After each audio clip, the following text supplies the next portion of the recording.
pastikan terlebih dahulu kita orang Islam yang benar-benar beriman dengan Allah yang melengkapi keenam rukun iman, terutama rukun iman yang keenam. Sebab tanpa iman, tanpa akidah yang sebenar, maka pekoh sembahyang puasa kita tidak akan diterima oleh Allah Subhanahu Wa Taala. Jadi pembicaraan yang agak panjang dan yang perlu kita teliti baik-baik dan yang paling banyak timbulnya terpesong daripada 6 rukun iman adalah rukun iman yang keenam. Yang paling banyak timbul terpesong di kalangan orang-orang Islam daripada masa dahulu sama telah pada masa kita sekarang. Jadi kitab Safinatun Najah edisi Jawi muka surat 2 baris bawah sekali. Qala al-muallifu rahimahullahu ta'ala wa nafa'ana bi'ulumihi amin wa bil qadri khairihi wa syarrihi minallahi ta'ala. Dan keenam daripada 6 rukun iman, percaya pada takdir Allah Ta'ala. Baik takdir Allah, iman dan ta'ah. Dan jahatnya, jahat takdir Allah. Jahat ni kufur dan maksiat seseorang. Jadi baik dan jahat minallahi ta'ala, daripada Allah Subhanahu Wa Ta'ala, yakni daripada qada, kehendak, ketentuan, ketetapan, keputusan Allah yang bersifat dengan iradah, muwafaqah dengan ilmu, dan qadar Allah, yakni perbuatan Allah Subhanahu Wa Ta'ala yang bersifat dengan kudrah. Jadi rukun iman yang keenam keluar 2 pegangan. Beriman perkara baik dan jahat datang daripada qada Allah, dan beriman perkara baik dan jahat datang daripada qadar perbuatan Allah Subhanahu Wa Ta'ala. Sekarang saya masih lagi membicarakan pembicaraan berkaitan dengan qada. Pegangan yang pertama daripada 2 pegangan pada rukun iman yang keenam.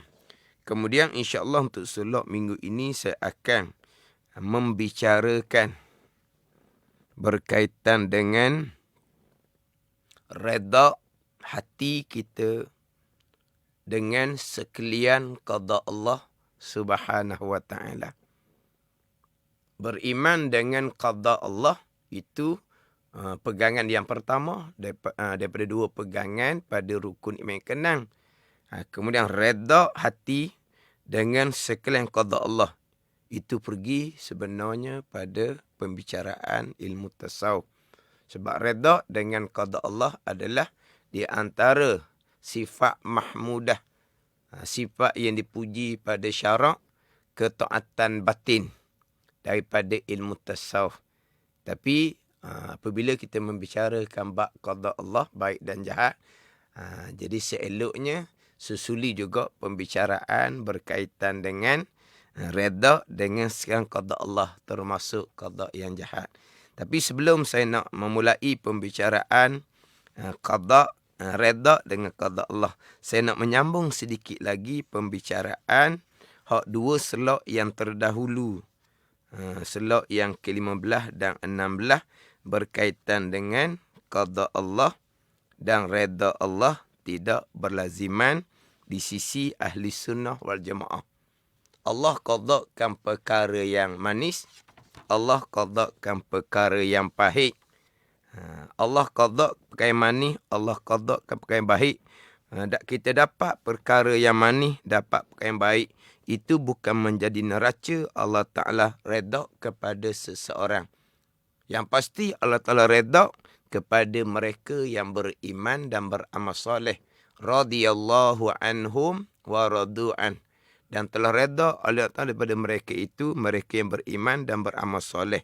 Sama ada pada masa yang sama, orang yang Allah qadakan beriman dan beramal soleh, Allah qadakan perkara manis kejayaan atas dunia, ataupun Allah qadakan perkara pahit kegagalan atas dunia. Jadi selok yang ke-16 terdahulu saya pergi terakhirnya kepada apabila kita dapat kemenangan. Kita dapat kemenangan itu adalah qada Allah. Jadi apabila Allah qadakan kemenangan, berarti Allah redha kepada mereka yang diqadakan kemenangan. Berarti Allah kasih. Berarti Allah bersama dengan orang yang mereka yang Allah qadakan kemenangan. Itu tidak berlaziman. Kalau yang Allah qadakan kemenangan di kalangan mereka yang beriman dan beramal soleh, berarti mereka yang diqadakan kemenangan tadi ni Allah Ta'ala redha, Allah Ta'ala kasih dan Allah Ta'ala bersama. Tetapi redha Allah, kasih Allah, bersama Allah duduk pada beriman dan beramal soleh, bukan duduk kepada qada Allah dengan kemenangan. Jadi hak ni saya tekan dah terdahulunya, golongan-golongan yang jahil berkaitan dengan ilmu akidah, dia menyandarkan kemenangan kepada qada Allah, kepada Allah kasih, kepada Allah bersama. Hak tu jahil dalam bab akidah. Allah qadakan mereka yang beriman dan beramal soleh. Sama ada Allah qadakan kemenangan ataupun Allah qadakan kekalahan. Allah qadakan kemenangan dapat menjadi kerajaan. Allah qadakan kemenangan dapat jadi kerajaan. Itu bukan neraca mereka diredai oleh Allah, dikasihi oleh Allah. Allah bersama bukan. Allah redai, Allah kasih hanya kepada mereka yang beriman dan beramal soleh.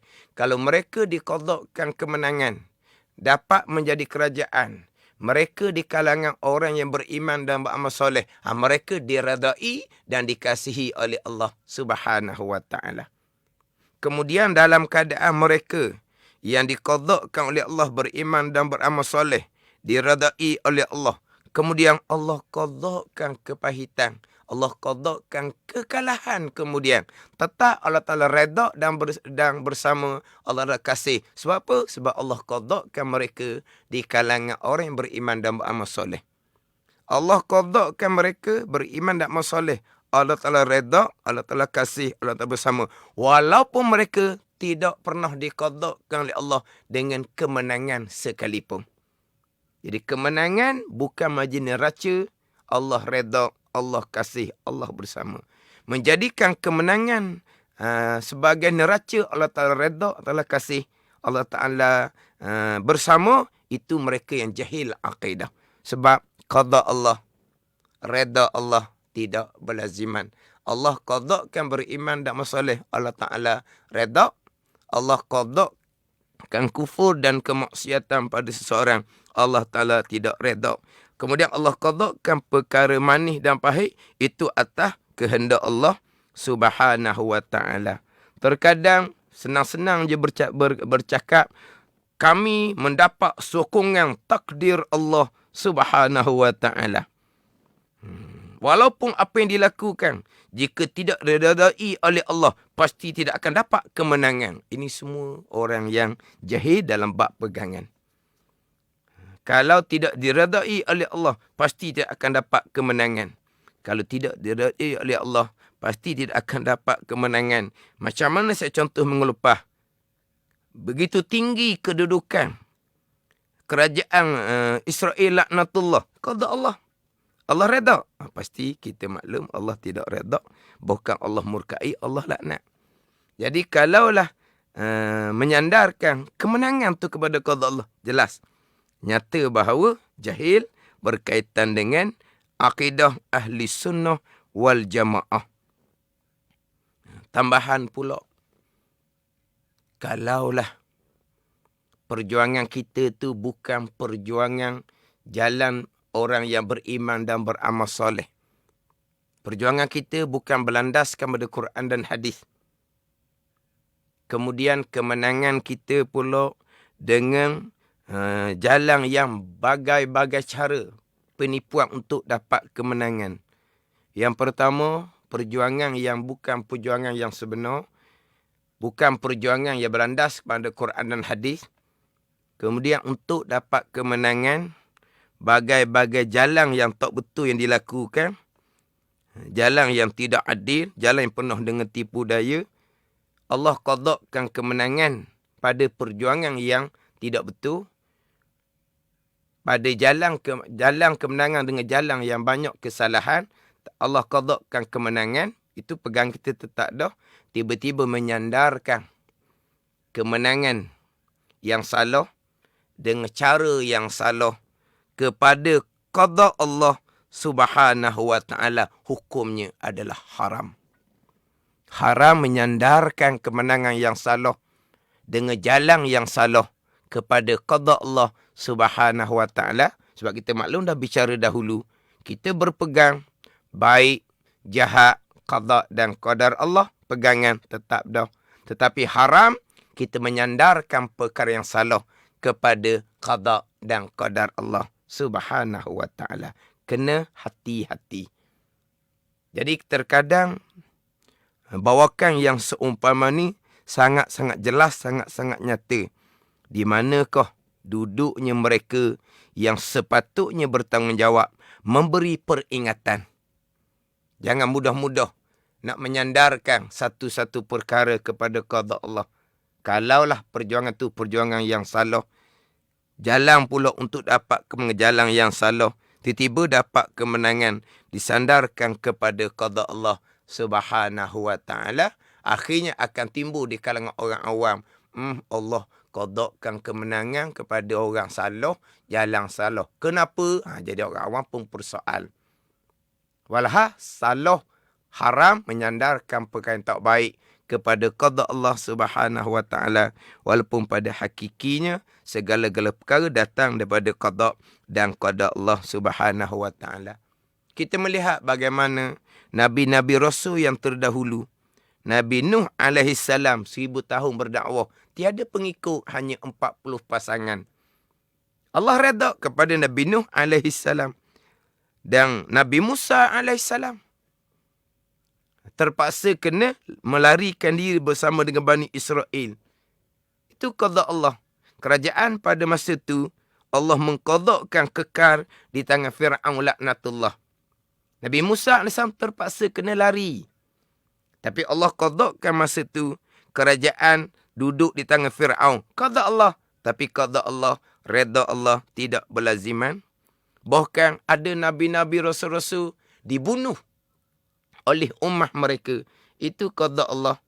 Mereka tidak dapat kejayaan atas dunia, tak dapat pengikut. Mereka berjaya dunia dan akhirat, tapi mereka tidak dapat pengikut ramai ketika hidup atas dunia. Sama telah Allah tidak qadakkan mereka menjadi kerajaan, tetapi Allah Ta'ala redha kepada mereka sebab mereka adalah para-para rasul, para-para anbiya.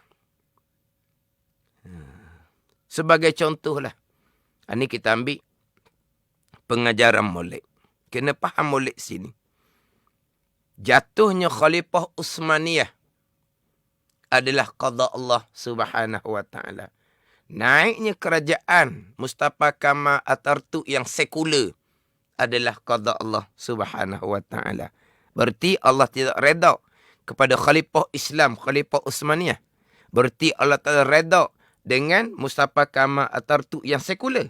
Allah Ta'ala redha kepada mereka yang beriman dan soleh. Sama ada Allah Ta'ala qadakkan jadi kerajaan ataupun dicabutkan kerajaan, tetapi Allah Ta'ala redha kepada mereka yang beriman dan beramal soleh.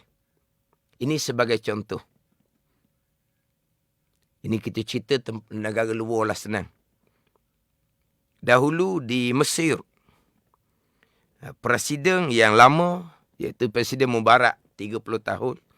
Kemudian naik Presiden Dr. Mursi 1 tahun. Kemudian diambil alih oleh Presiden Al-Sisi. Jadi sekarang ni, siapakah antara mereka yang diredai oleh Allah? Ada yang menyatakan, kalau Dr. Mursi diredai oleh Allah, kenapa hanya Allah qadakkan setahun? Pasti Allah tak redha kepada Dr. Mursi. Sebab Dr. Mursi hanya dapat memerintah setahun saja. Jadi kalau begitu juga, Allah redha dengan Presiden Mubarak sebab dia 30 tahun. Tapi akhirnya Allah qadakkan jatuh. Allah redha kepada yang beriman dan beramal soleh. Sama ada Allah Ta'ala qadakkan menjadi presiden 30 tahun ke, 1 tahun ke, 1 bulan ke, tak pernah dapat kemenangan ke, itu semua adalah qada Allah Subhanahu Wa Ta'ala. Dan Allah redha kepada presiden mana? Kerajaan mana? Allah redha kepada presiden kerajaan yang beriman dan beramal soleh, sama ada Allah qadakkan kemenangan ataupun Allah qadakkan kekalahan. Ini kita akidah Ahlussunnah wal Jamaah. Qada Allah, redha Allah tidak berlaziman. Ini kena faham boleh sini. Lepas tu hak tadi kena jaga-jagalah. Kalau perjuangan yang salah, perjuangan betul ke perjuangan yang salah ke jelas. Perjuangan yang betul berlandaskan pada Al-Quran dan hadis. Perjuangan yang salah yang tidak berlandaskan pada Al-Quran dan hadis. Bila timbul pertikaian, masing-masing mengaku mereka lah perjuangan yang sebenar, kita kembali kepada Al-Quran dan hadis.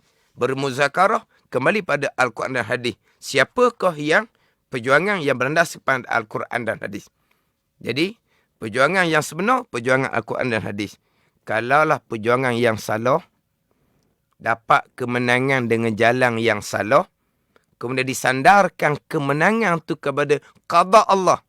Kemenangan perjuangan salah dengan jalan yang salah, disandarkan kemenangan pada qada Allah, hukumnya adalah haram. Sama telah pula disandarkan kepada redha Allah Subhanahu Wa Ta'ala, menyandarkan kemenangan perjuangan yang salah, jalan yang salah pada qada Allah, hukumnya adalah haram.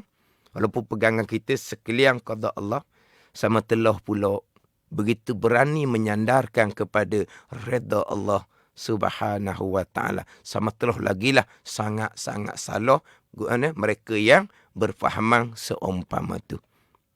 Pegangan kita, segala-gala perkara baik dan jahat datang daripada qada dan qadar Allah Subhanahu Wa Ta'ala.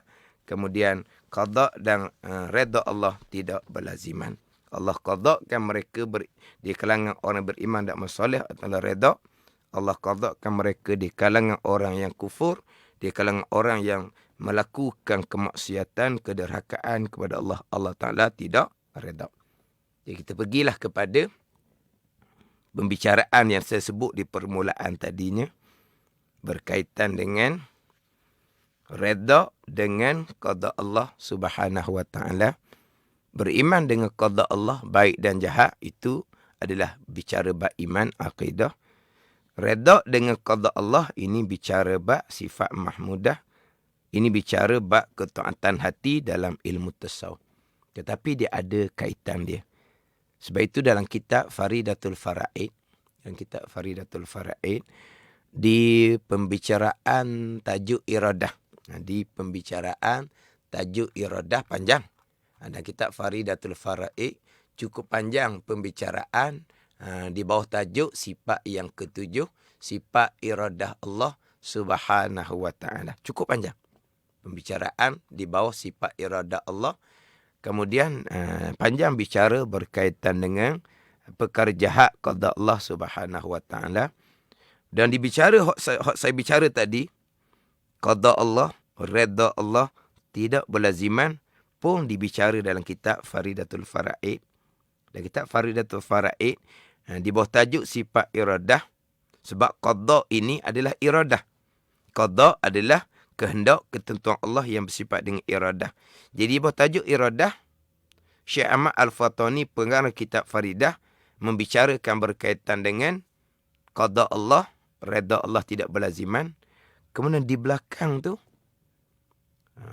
Syekh Ahmad Al-Fatani, pengarang kitab Faridatul Fara'id, mendatangkan pembicaraan redha dengan qada Allah Subhanahu Wa Ta'ala. Walaupun redha dengan qada Allah adalah berkaitan dengan sifat mahmudah, ketaatan batin dalam ilmu tasawuf. Tapi dia ada kaitan dia. Ini sedang pendengar kena ambil faham molek lah. InsyaAllah lepas habis bicara redha dengan qada Allah ni, saya akan pergi pula bicara pegangan yang kedua pada rukun iman yang ke-6, iaitu bicara bab qadar pula lah nanti insya-Allah. Kemudian dalam kitab penawar bagi hati. Kitab Tasawuf Fardu Ain yang dihimpunkan oleh Syekh Qadir Al-Mandili. Diletakkan sifat mahmudah, redha dengan qada Allah ni sifat yang ke-9 daripada 10 sifat mahmudah dalam kitab Penawar bagi hati. Dalam kitab Penawar hati ada 10 sifat mahmudah. Redha dengan qada Allah, diletak sifat mahmudah yang ke-9. Sifat mahmudah yang pertama, taubah, khauf, takut akan Allah, zuhud, sabar, syukur, ikhlas, tawakkul, kasih akan Allah. Yang ke-8, yang ke-9, redha dengan qada Allah. Yang ke-10, ingat akan mati. Jadi dalam kitab Penawar bagi hati, redha dengan qada Allah, diletak sifat mahmudah yang ke-9. Di dalam pembicaraan tajuk redha dengan qada Allah ni didatangkan berkaitan dengan redha dengan qada Allah, termasuk qada Allah, qada yang jahat, kufur dan maksiyah. Situ. Sekarang sifat mahmudah yang ke-9 ni redha dengan sekalian perkara yang diqadakan oleh Allah. Perkara yang diqadakan oleh Allah ni merangkumi perkara baik, iman dan ta'ah. Dan termasuk juga perkara jahat, kufur dan maksiyah. Jadi kalaulah qada Allah tu perkara baik, beriman seseorang, melakukan ketaatan seseorang, kita redha lah dengan qada. Beriman dan taat seseorang tu, tu jelas sangatlah kita redha dan kita sangat-sangat mensyukuri. Kita redha dan kita sangat-sangat mensyukuri qada Allah kepada kita di kalangan orang-orang yang beriman dan orang-orang yang melakukan ketaatan. Macam mana pula dengan Allah mengqadakan perkara jahat, kufur dan maksiyah? Kita nak kena redha juga ke? Ni sidang pendengar kena ambil molek. Kena dengar molek. Kalau berbetulan sekarang ni mengikuti Radio Money FM, mungkin terkadang ketika bawa kereta ke, mungkinlah tak dapat nak beri penumpuan. Maka sebagaimana yang saya sebut sentiasa, Money FM ni, Selok Talaki Safinatun Najah di Money FM ni ada live FB. Sidang pendengar masih lagi boleh mengikuti hot dalam live FB, boleh share dan boleh simpan untuk mengulangi dengar kemudian. Ini kelebihan apabila Money FM selain daripada live dalam radio, disertakan dengan live dalam FB. Jadi kalau tak dapat memberi tumpuan, boleh mengulangi balik pembicaraan ni. Sebab pembicaraan redha dengan qada Allah ni pun sama jugalah. Dia kena konsentrate, kena tupu molek, kena fokus molek. Kena tupu molek, kena fokus molek. Jadi redha dengan qada Allah. Redha ni terima. Tidak pertikai. Tidak persoal akan sekalian qada Allah. Beriman dengan qada Allah itu dalam bab rukun iman. Itu tauhid. Kemudian hati redha, terima, tidak pertikai, tidak persoal, itu berkaitan dengan redha dengan qada Allah. Itu ketaatan hati dalam ilmu tasawuf. Sebagai contoh, Allah qadakan seseorang dengan sakit. Contoh ni contoh. Allah qadakan seseorang dengan sakit. Beriman sakit tu qada Allah tetap dah. Kemudian redha dengan qada sakit itu. Terima. Jangan lupa soal. Kenapa engkau ya Allah? Saya ni semayang tak tinggal, puasa tak tinggal, jaga hukum hakam agama. Kenapa lah engkau qadakan dengan sakit? Kenapa engkau tidak qadakan sakit dia akan mereka yang kufur kepada engkau, yang derhaka kepada engkau? Ni jangan persoal seumpama tu. Redha, terima dengan qada umpama sakit. Redha tu, itu sifat kepujian, ketaatan hati. Beriman dengan qada, itu tauhid. Kemudian berdoa supaya disembuhkan penyakit, serta berobat supaya sembuh penyakit, itu dipanggil syariat zahir. Itu syariat zahir. Berdoa, berobat tu syarat zahir. Hati reda, syariat hati, syariat batin. Beriman dengan qada perkara qada sakit tu datang daripada Allah, tu bab iman, bab akidah. Kita kena lengkapkan 3 bahagian agama ni. Satunya Islam zahir, satunya iman kepercayaan, satunya ihsan. Dia letak molek 3 ni. Dari segi kepercayaan iman kita, kita beriman sakit tu qada Allah. Dari segi zahir kitanya, Nabi memerintah kepada kita, fatadawaw, maka hendaklah kamu berobat. Maka syarat zahirnya, kita berobat serta kita berdoa kepada Allah Subhanahu wa ta'ala. Tapi, di saat kita berobat, hati kita reda, terima. Hati dengan qada sakit ujian daripada Allah. Ini lengkap 3 bahagian agama. Beriman dengan qada Allah, itu tetap. Berobat, berdoa, itu hak zahir. Reda dengan qada Allah sakit tadi. Satu laginya, sabar dengan qada Allah sakit itu dipanggil ketaatan hati. Ini kena faham antara 3 ni. Kena faham antara 3 ni. Berarti kalau seseorang tiba-tiba dia tidak reda dengan qada Allah, dia persoalkan qada Allah, berdosa dianya. Tapi adakah dia tidak beriman? Beriman tu tak dah. Beriman tak kosek dah. Dia beriman bahawa semua tu qada Allah. Tapi dia tidak reda. Dia jadi marah kepada qada Allah. Dia derhaka kepada Allah. Ni sebuah batin. Bukan tidak beriman. Ni kena letak molek lah ni. Kena letak molek. Sebab saya pernah dengar satu pengajaran. Seseorang apabila kematian keluarga, mereka yang hampir, mereka yang dikasihi, diqadakkan kematian, tiba-tiba diratapi kematian tadi. Bila keluarga yang hampir, keluarga yang dikasihi mati, diratapi. Kenapa engkau ya Allah, dia diratapi. Duk bilang, duk biji sabuk. Maka dikatakan dalam pengajaran tu, orang yang meratap kematian tidak beriman dengan qada Allah. Tak betul gitu. Beriman qada Allah tetap. Lepas tu dia meratapi tu. Seperti marah dengan qada Allah. Tidak reda dengan qada Allah. Dia tidak taat hati. Dia maksiyah batin. Bab iman kita tak persoal dah. Dan dia meratapi itu adalah maksiat zahir. Dia meratapi itu hukum pekohnya haram. Itu zahir. Hukum pekohnya haram. Hati tak reda. Hati nak marah kepada qada Allah. Itu maksiyah batin. Dan dia tidak beriman lah tu. Jangan duk tuduh begitu. Beriman tetap. Tetapi iman yang lemah.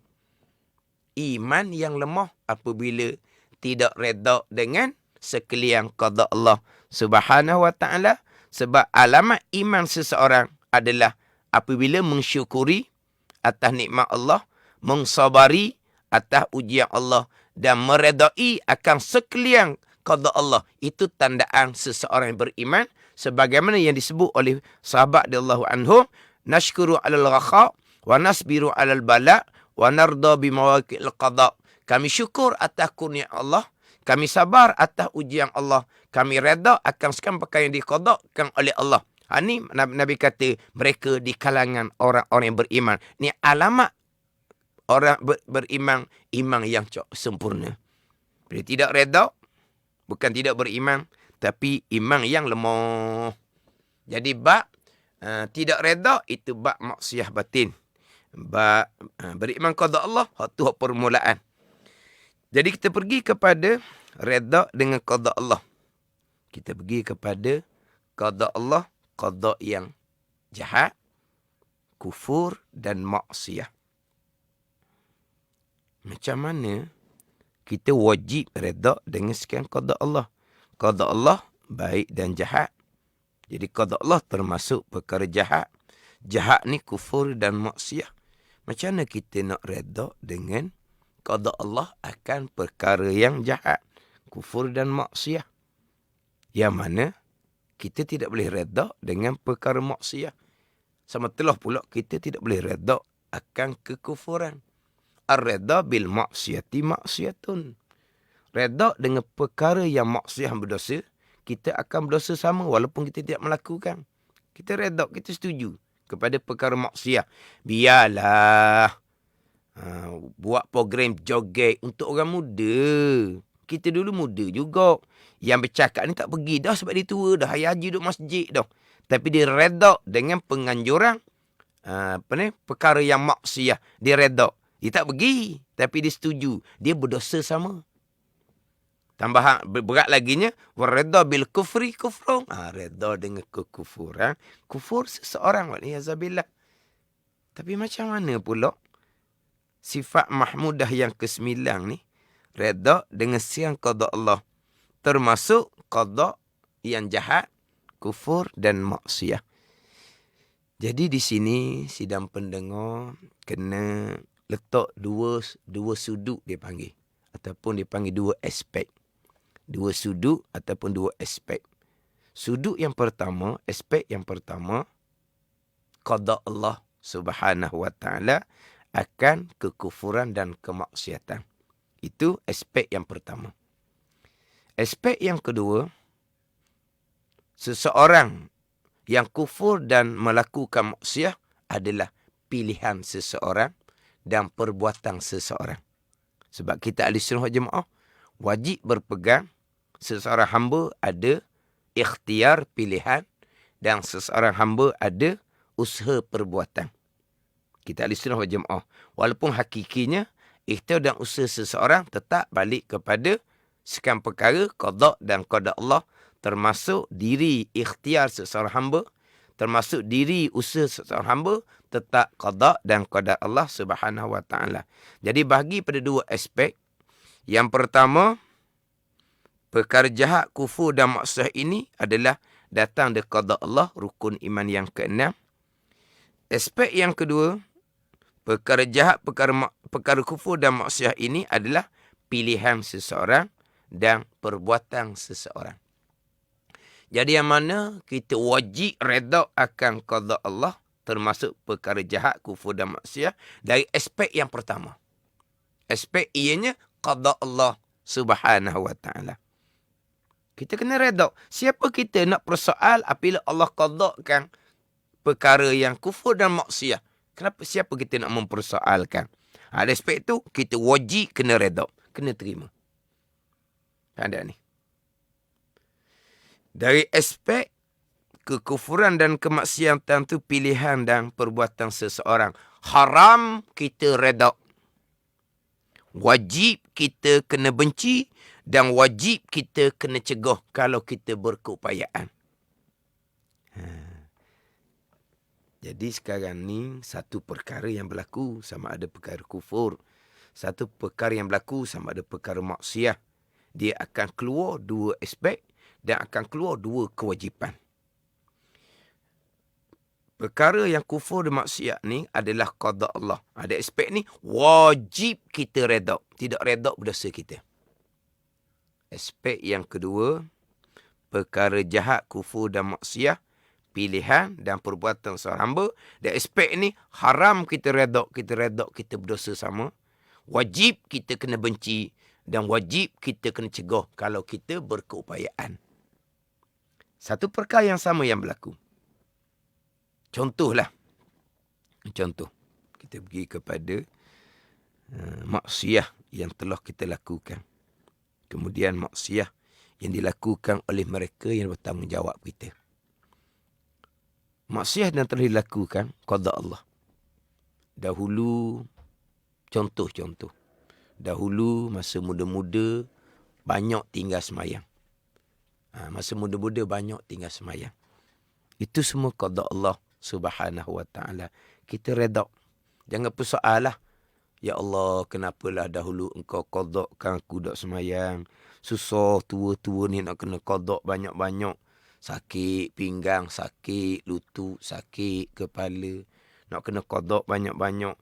Kenapa engkau dahulu qadakkan aku dak semayang? Jangan persoal. Itu qada Allah. Wajib kena redha, kena terima. Ya Allah, kenapalah dulu engkau qadakkan aku ni tak belajar. Jahil ilmu fardu ain.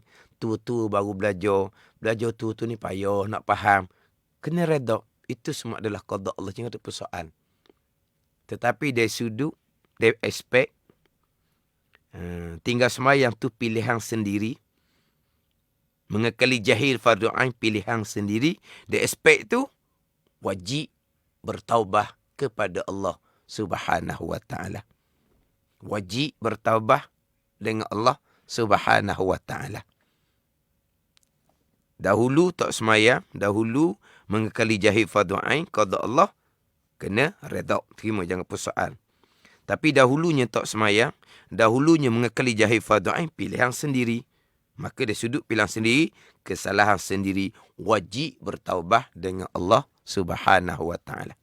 Benci akan kemaksiatan yang pernah dilakukan dahulu. Kita pergi pula, contohnya, perkara yang jahat, perkara maksiat dilakukan oleh mereka yang bertanggungjawab kita. Sebagai contoh, anak kita buat perkara yang dilarang. Anak kita buat perkara dilarang. Tinggal semayang ke, ataupun buat satu-satu perkara yang diharamkan oleh Allah Subhanahu wa ta'ala. Jadi anak kita ni cerita orang bertanggungjawab kita. Anak kita, isteri kita ke, orang yang bertanggungjawab kita. Dia buat perkara yang dilarang. Dari sudut perkara ni, dari aspek perkara ni qada Allah, kita kena redha lah. Jangan ada persoal lah. Ya Allah, kenapalah seorang ni banyak hal sungguh lah. Kalau dak peringat tinggal semayang mudah-mudah. Hak anak-anak lain comel je, mudah je dari suruh pun buat semayang. Kalau tak jaga kok dibuat benda yang memalukan, benda yang dilarang oleh Allah. Anak orang lain, adik-beradik orang lain tu kok tak ada payah cara pun. Baik taat kepada perintah Allah Subhanahu wa ta'ala. Kenapa ya Allah ni seorang? Jangan persoal, itu qada Allah. Wajib redha, kena terima. Wajib sabar, itu ujian daripada Allah Subhanahu wa ta'ala. Jadi anak buat perkara yang maksiat ni, ibu bapa yang redha boleh perkara wajib. Boleh pahala wajib. Ibu bapa yang sabar boleh pahala wajib, bukan pahala sunat. Anak yang buat ketaatan, mak ayah boleh pahala. Anak yang buat maksiat, mak ayah redha boleh pahala wajib. Mak ayah sabar boleh pahala wajib. Kemudian hak anak tak semayang contohnya, hak anak buat perkara larangan tu, pilihan dia, usaha dia. Maka haram kita redha. Wajib kita kena marah. Wajib kita kena ambil tindakan. Sebab ibu tanggungjawab kita. Kita ada kuasa dengan anak kita. 10 tahun ke atas dah, kita wajib kena pukul yang tidak melukakan. Kita marah, kita boleh pahala wajib. Kita hukum, kita boleh pahala wajib. Kita nasihat, kita boleh pahala daripada Allah Subhanahu wa ta'ala. Ini kata anak-anak ni adalah lubuk pahala ibu bapa. Anak yang ta'ah kepada Allah, pahala ibu bapa. Anak yang buat perkara larangan, ibu bapa ada pahala. Apa pahala? Ibu bapa redha. Ibu bapa sabar je. Dengan kerana anak-anak yang melakukan perkara dilarang ni, boleh pahala wajib. Berarti ibu bapa sentiasa nasihat, sentiasa marah, sentiasa menghukum, sentiasa memantau. Itu boleh pahala wajib kepada ibu bapa tu pula. Boleh pahala wajib. Tapi dari aspek dua yang berbeza. Anak yang bertanggungjawab kita melakukan perkara yang salah, aspek qada Allah, kita wajib redha, kita wajib sabar. Aspek ikhtiar dan usaha anak tu sendiri, kita haram redha, kita wajib kena benci, wajib kita kena marah, wajib kita kena ambil tindakan. Ni aspek yang berbeza. Kedua-duanya kewajipan, tapi aspek yang berbeza. Kemudian kena letak molek lah dua aspek yang berbeza ni. Jangan tukar pula. Cuma apabila diuji oleh Allah, keimanan masing-masing lah menentukan. Nak timbul redha serta-merta, nak timbul sabar serta-merta, apabila dinyatakan anak buat perkara yang memalukan, itu bergantung pada kekuatan iman masing-masing. Tenang molek, ambil tindakan molek, ambil perhatian molek. Itu dari sudut kerana anak yang melakukan kemaksiatan tadi adalah datang daripada pilihan dan perbuatannya sendiri. Ikhtiar dan usaha anak tu sendiri. Walaupun pada hakikinya, ikhtiar dan usaha seorang hamba tetap masuk di bawah qada dan qadar Allah Subhanahu wa taala. Jadi kena letak molek antara dua aspek tu. Kena letak molek antara dua aspek itu. Yang mana keluar hukum dari aspek qada Allah, wajib redha.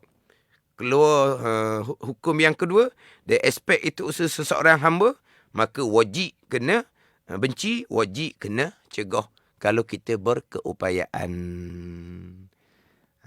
Ni insya-Allah lah. Mudah-mudahan walaupun mungkin kena ada yang perlu mengulangi, tapi insya-Allah mohon kepada Allah Subhanahu wa taala, moga-moga Allah memberi pemahaman yang mantap, yang jelas kepada kita hak berkaitan dengan rukun iman yang ke-6, sampai peringkat kita boleh menghuraikan supaya kita boleh mengajar kepada mereka-mereka yang bertanggungjawab kita. Cuma kita kena susung satu-satu dan insya-Allah saya akan susung satu-satu daripada pembicaraan dua pegangan qada dan qadar pada rukun iman yang ke-6. Jadi kalau kira-kira selesailah hak pembicaraan pegangan yang pertama daripada dua pegangan qada Allah Subhanahu wa taala, dan insya-Allah di slot akan datang saya akan memulai membicarakan pegangan yang kedua daripada dua pegangan pada rukun yang ke-6, iaitu qadar, yakni perbuatan Allah Subhanahu wa taala. Semua yang berlaku datang daripada perbuatan Allah Subhanahu wa taala yang bersifat dengan kudrah, insya-Allah di slot akan datang. Wallahu a'lam. Bismillahirrahmanirrahim. Alhamdulillahirabbil alamin. Wassalatu wassalamu ala sayyidil mursalin wa ala alihi wa sahbihi ajma'in. Allahumma ftah alaina futuhal arifin. Allahumma allimna ilma akdamin wa fahimna famas sabiqin warzuqna ruqat talibin. Allahumma zidna ilman wa alhiqna bis salihin. Wa sallallahu ala sayyidina Muhammadin wa ala alihi wa sahbihi wa sallam. Walhamdulillahi rabbil alamin. Wassalamualaikum warahmatullahi wabarakatuh. Mari menimba ilmu tentang pembicaraan rukun Islam dan iman serta hukum hakam fiqh dalam talaki Safinatun Najah bersama Al-Fadil Ustaz Wan Junaidi bin Wan Jaafar setiap hari Jumaat jam 6 petang, tentunya di Manis FM Gaya Pantai Timur.